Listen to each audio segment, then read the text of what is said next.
So, naimbagal daw tayo manan mga kaikit. Yes, mga kaikit, it's December 19, 2023 at birthday nani King King. Yes, mga kaikit.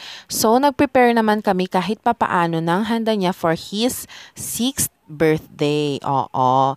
So, before kami nagluto-luto mga kaikit is prepare ko muna yung backdrop niya. Oo. Syempre, tapno kwamutan mamaminsan iti design kinemeron chi or whatsoever.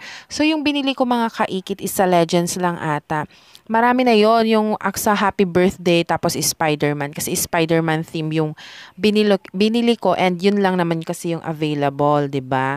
So sakto, panglalaki din naman yung Spider-Man. Oo. So ayan, kung nakikita nyo for the bomba, si Apong nyo Arnold. Yes. Oo, yung mga letter. Kung nakikita nyo na gold yung isang P is nabitak mga kaikit, na sobrahan sa bomba, hindi sumabog. It's not sumabog, nabitak basta aja mga kaikit. I don't know the Tagalog of it. Okay, so ayan, inisa-isa kong inilagay yung metallic bang tawag dyan? Metallic leather balloon. O, 'di ba mga kaikit? So, for the effort. And then, ayan, mga kaikit, si King King ang taga-video niyan sa akin kapag ididikit ko na. O, tas no, wag nyo nang pansinin kasi mali talaga yung I at saka T. Dapat R mo nang nilagay ko, diba? Pero mamaya, mababago yon. O. So, next. O, diba? O, diba? O, R. R na yung sumaro na dyan mga kaikit. So, inaayos-ayos ko lang siya. So, yan na. Yan na talaga yung pinaka the best effort na pwede kong magawa dyan kasi medyo masikip yung space, 'di ba? Kung nakikita ninyo. Oo. Pero okay naman. Bongga naman siya, 'di ba mga kaikit?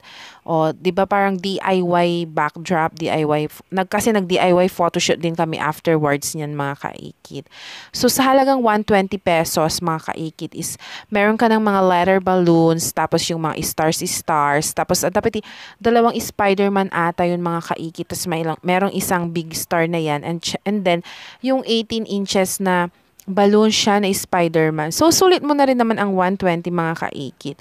So, after nung picture-picture na yan, after nung happy birthday and so on, na ngayon, naka-deflate na yung mga pwede pa yun gamitin ulit mga kaikit sa susunod as long as wala pa namang butas yon.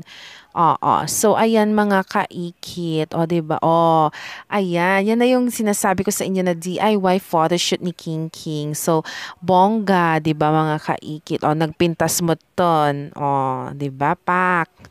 O, kasta, posing lang yung ginawa ko dyan kay King King kanina. Nung nakaraang araw mga kaikit. O, ayan. So, that's it mga kaikit. Mai-share ko lang kanya yung.